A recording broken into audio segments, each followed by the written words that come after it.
going to show you how to do an iron-on one this time. Kind of a long story. So, I'm going to be making this thing for a keychain, instead of doing a shirt, because I have to make this. So, I'm going to do this. So I need to make 10 of them. So if you go up into this project copies, you can change how many. So you just have to create one design. And if you want to make it 8 times, you put the number 8 in here. So I'm going to hit 10 and I'm going to click apply. And it's going to do some crazy stuff because I have a lot of different things on this printout, but I'm not going to print all of them. So I'm printing the blue and yellow paper. So here it is showing, it's hard to see, all 10 of my gravities. Sometimes I don't know why they do it a certain way, but that's what they do. So there's 10 gravities right here. Actually, you can kind of move them individually, which I'm going to because they're so close together, it makes it hard to cut them when they're like way too close together. So I like them to be separated.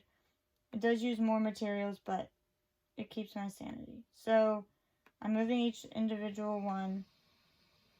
I'm going to move these down a little bit more.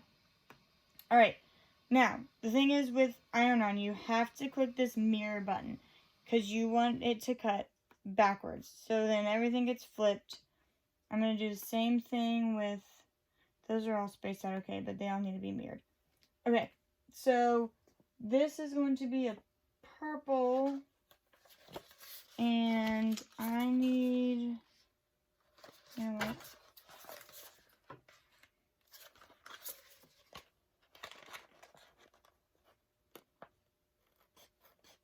These are going to be tiny, tiny, tiny. So, because it's super tiny, it's only taking up that much space. Normally I wouldn't cut it, I would just put this on there.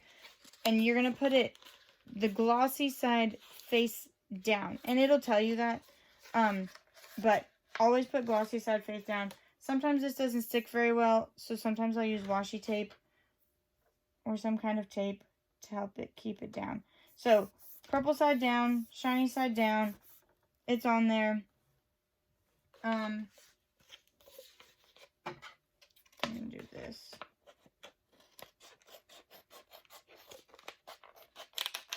I can just put that piece on there. Okay, so I'm going to click continue. And this is like everyday iron-on. So when it comes up, it is connected. Okay. I have it saved as one of my favorites because I use it a lot.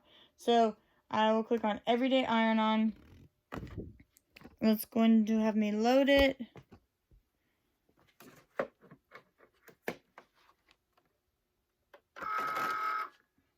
Okay, have me load it.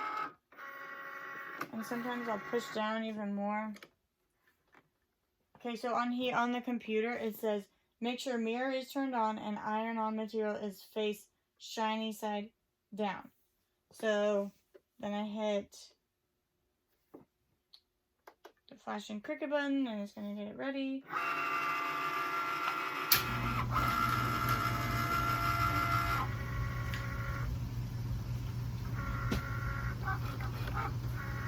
I do save all my scraps, majority. I mean, if they're super tiny, I don't, but I save most of my scraps because I can use them to test out cuts, or you can use them like this, like a super teeny tiny strip of this would work for what I'm trying to do with it. So you never know when you may need to use something.